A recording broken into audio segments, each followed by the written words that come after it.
Dear listeners, welcome. In the haunted depths of my existence, a shadow clad in a devil's hide has silently trailed my every step, echoing screams of old pains. This malicious creature, a power beyond ordinary comprehension, has loomed over my life for as long as I can remember. It remains unseen but palpable, creating a horrible web around my soul. Join me as I tell the disturbing story of my never-ending struggle with this shadow. A spectral companion that defies logic and comprehension. Its appearance, characterized by the most terrifying moments of my life, serves as a warning.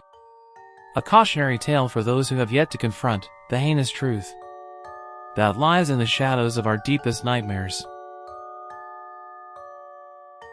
A devil was hiding beneath the flesh of the shadows. It softly echoed shouts of ancient pains that I wanted to never experience again. This darkness has accompanied me for as long as I can recollect. Even now, it hovers over me. I promise I've tried to escape its grip on my soul in the past. I have yet to see it, but I know it is always present. For me and for everyone. It will reappear exactly when I am most vulnerable. You get me crazy, don't you, ranting about such a horrible thing? I promise you that it's all too real. Most people don't comprehend or disregard it until it has them in a grip, as frigid as anything nature could ever spit. It started on that day. We were returning home from my father's gloomy funeral. It was a relatively small gathering. Me, my wife Rhea, my mother, and other family members who I don't remember. The mood was hardly cheerful, but it was far from depressing. No one had sobbed, save maybe my mother, who lay close to my father. If she did, no one would hear her anymore. Even Rhea did not cry. She was a sensitive person, but I informed her about the type of being he was. It was dreary and dismal there. I did not speak to a single person and could not wait to leave. Maybe it was fear or restlessness, but I awoke from our wooden bed late that night, devoid of any emotion. The only sensations left in me were a restless cloud of confused thoughts, swirling in my head. I was a weightless blob of skin, moving through the air in a fuzzy hellscape, similar to the one he walked through. My body shambled toward what appeared to be a shifting, crooked entrance. As I surrendered to it, the passing of terrestrial time dead to conception, my drunken eyes caught sight of that standing shadow. It had no eyes, but it burned a hateful glare into me. It had no mouth, yet it expressed anxieties and regrets that I had repeatedly tried to block out. I would have gone away again, but I was in no shape. I despise it so much. I detest looking at it. I detest hearing it. It is the most painful phantom to be cursed with. It can do things to you that you are powerless to stop. It's like the flu or whatever ailment your body gets afflicted with, except without the luxury of medications to soothe the agony. Despite my best efforts, I was unable to get lasting relief.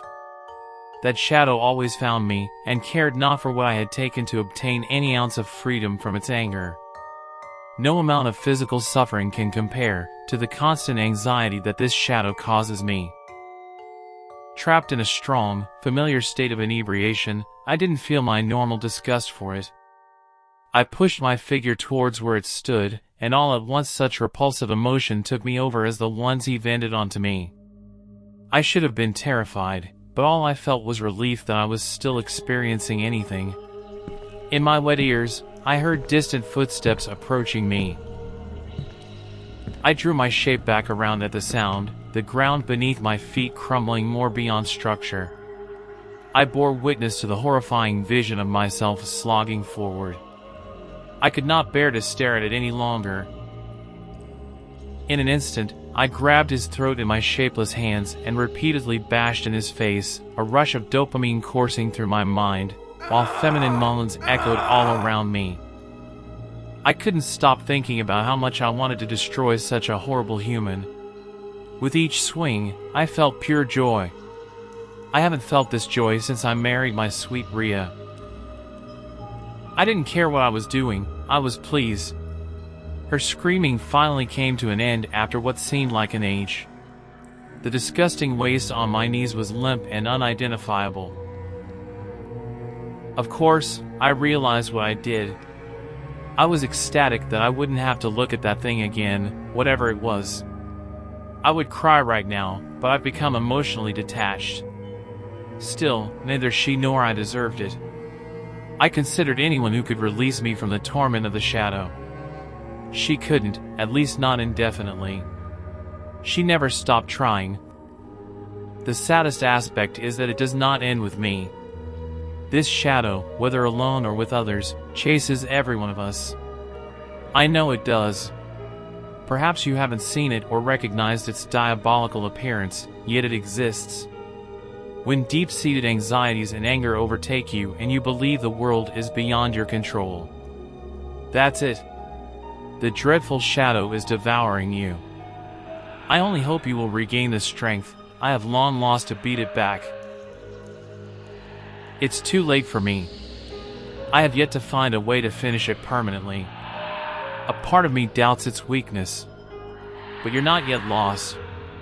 If you are listening this with any level of concern, speculation, or intrigue, there is yet hope for you.